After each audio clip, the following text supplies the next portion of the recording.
Welcome back, everybody. It's me, Jerron, one half of the Review It Alls, and tonight we are going to tackle two topics on our special 420 and TikTok edition of the Review It Alls. So, without further ado, let's get into it. Some people review places, others review products. Some people even review other people, but us, we review it all.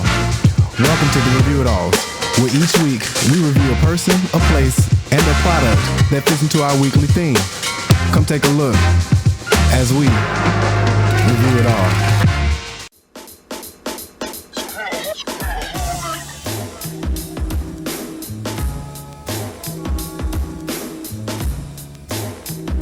How y'all doing? Today, good old Wednesday, April the 22nd, 2020. Everybody's still on quarantine, on lockdown. Some states are opening up. We're not going to talk about that simply because I don't want to deal with all the excess backlash and drama. So let fools be fools. Anyway, tonight's episode is going to be tackling two things, like I said before. First, we're going to talk about, with the holiday that just passed. It's an unofficial holiday for some people, but for most of us, great holiday.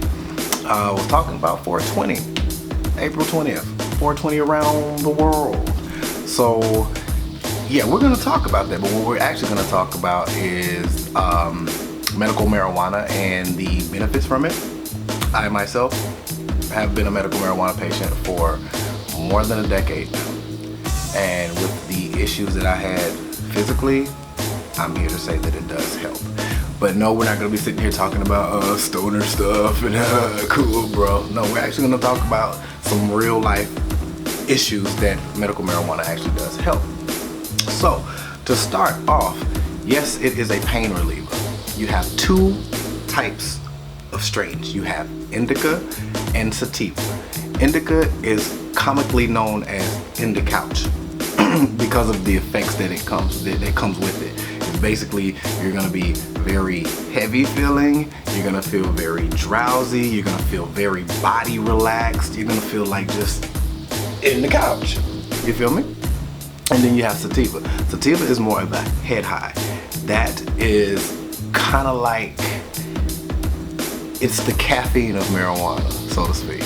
So you partake in sativa and you want to do more and more and more and more and more. You might want to get up and go out with your friends. You might want to get up and clean up the house. You might want to get up and do some projects. You never know. And there are also strains that within the sativa family that actually break down with energy, creativity, mood, things of that nature. But we'll talk about that, and that's coming up in season 2 after the quarantine. So I can get my live interviews that I want to get. Anyway, so those are the two types of strains. Now, there are all different types of flavors and cuts and makeups of different types of medical marijuana. Not gonna get into that either. Again, that's gonna come in season 2.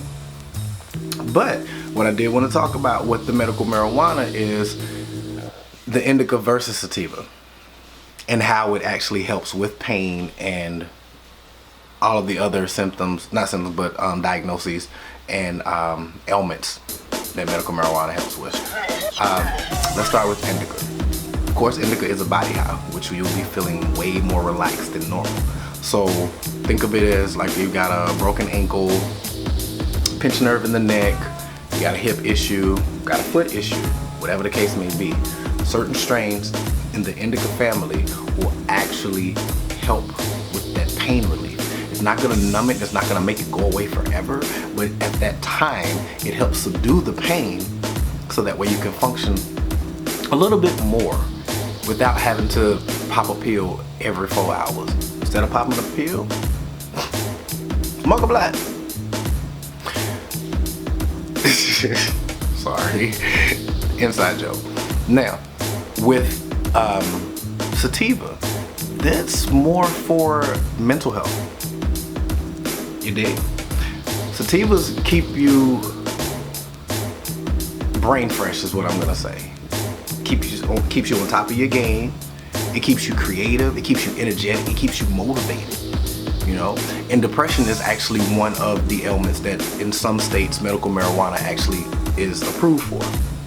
So imagine someone who has been depressed all their lives and been popping Wellbutrin and Chantix and all of the other pills up under the sun that are antidepressants and whatever, and it still didn't work. And then they smoke a blunt of some good sativa, and they over there the happiest person in the world. I've seen it happen for myself, so I'm not here for naysayers. I'm not here to debate whether it's good or it's bad. I know it's good, so I'm gonna continue. Moving on. Now, we talked about mental health and the physical health. I do want to touch on, I don't want to make it seem like, oh, it's all hunky-dory and there are no side effects, but I'm not gonna sit here and give you the 45-second disclaimer telling you all the side effects from it like you would see on television with most medications these days. What's the point in taking them if I'm going to have more symptoms or more side effects that cause me more ailments as opposed to what I was trying to fix the ailment for? No, sorry, can't get with that. Can't get with that at all.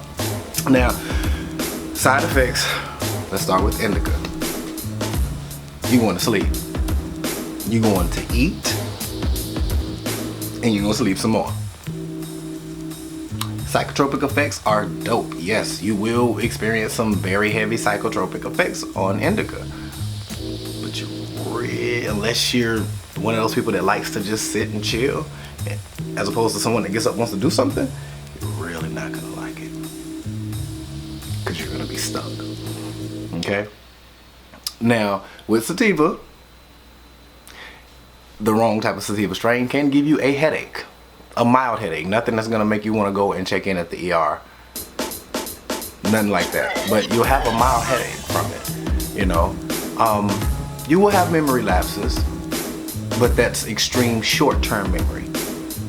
Extreme short-term memory, like something that happened maybe within the last hour or so. You might forget. It's not gonna completely go away. You'll remember it within that hour once the high wears down. You'll remember it, but it's a side effect. It happens, you know, memory loss. But let me explain this. Memory loss is caused by the loss of brain cells. You lose a brain cell when you're thinking. If you're losing brain cells by smoking marijuana, then that means that it is triggering your mind to think outside the 10% realm in which we already use it. So that's why they say it kills brain cells. They also say it was a gateway drug, but we know plenty of people who have popped Molly, pop pills, snort powder, tooth powder, whatever you want to say, crack and everything else, and have never touched marijuana a day in their life. So let's stop with the lie of it being a gateway drug, because it's not a gateway drug. Okay, moving on. So, I can give you some of the benefits for me being an actual medical marijuana patient.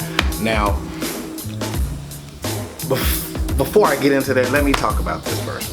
We'll talk about the different types of products that you can get. You know, we have flour, which is, you know, regular, good old flour. Then you also have wax. You have dabs. You have resin. You have hash. You have edibles like brownies, cookies, lollipops, tinctures, you know, the candy drops in a bottle, like that, tincture. And then they also have patches, like pain patches to put on your body that last for 12 hours. There's also tea, there's coffee, and I'm not talking about CBD, which is a great product, but I'm talking about specifically THC, medical marijuana. These products exist in a non-CBD form. But unless you have a medical marijuana card or live in a state where it is recreational and you can purchase it over the counter, not gonna happen for you. That's another setback. If you don't have a medical marijuana card, you can't go into a medical marijuana facility. Yes, my neighbors in Michigan, are recreational. I've been into some of their recreational facilities. Slim pickings. It's not like Colorado yet. Hadn't gotten to that point. It will get there, but it hadn't gotten there yet, so it's gonna have to wait. Another thing about having your medical marijuana card, the pros and cons, one of the cons is that if you live in one particular state and have a card, and your state is charging you out the ass prices for your medicine, and you choose to go to another state, you have to find a location that will accept your card from out of state. Now, I know Vegas will accept your out-of-state card. Michigan will accept your out-of-state card. I'm not sure if any other states right now, simply because I haven't dabbled in those states like that when it comes to medical marijuana, so I can't answer those questions. But what I do know, the state of Ohio will not honor out-of-state cards, which doesn't make sense, but at the same time it don't make dollars, because the state of Ohio is like literally gouging people. Like, who in the hell is gonna pay $60 for 2 grams? $60 for 2 grams, those 2 grams better make me cut backflips in the air without any effort at all. Without even having to stand up, I can just sit right here and all of a sudden it'll make me lift up and cut backflips in the air for 2 grams for $60. Try it. You tried it. No, not happening. But yeah, like, I can't say that I'm an advocate for just going out and smoking all kind of weed and stuff like that. I started smoking myself when I was 13 years old, but I knew that there was something in it that was helping me as a person. And then, let's see, 1998 rolled around, got into an elevator accident, messed up my foot. Then we fast forward maybe 10 years later into 2008. I had to have a cyst removed from my back, my spine. So it automatically qualified me. So as soon as I found out that I was qualified, I jumped on it. And it's been a great benefactor for me. You know, it's been very beneficial. I mean, some people may not feel that way. That's cool, that's what you think, but I know what my body feels, you know. So I am a huge proponent for medical marijuana. I feel like it should be legalized in all 50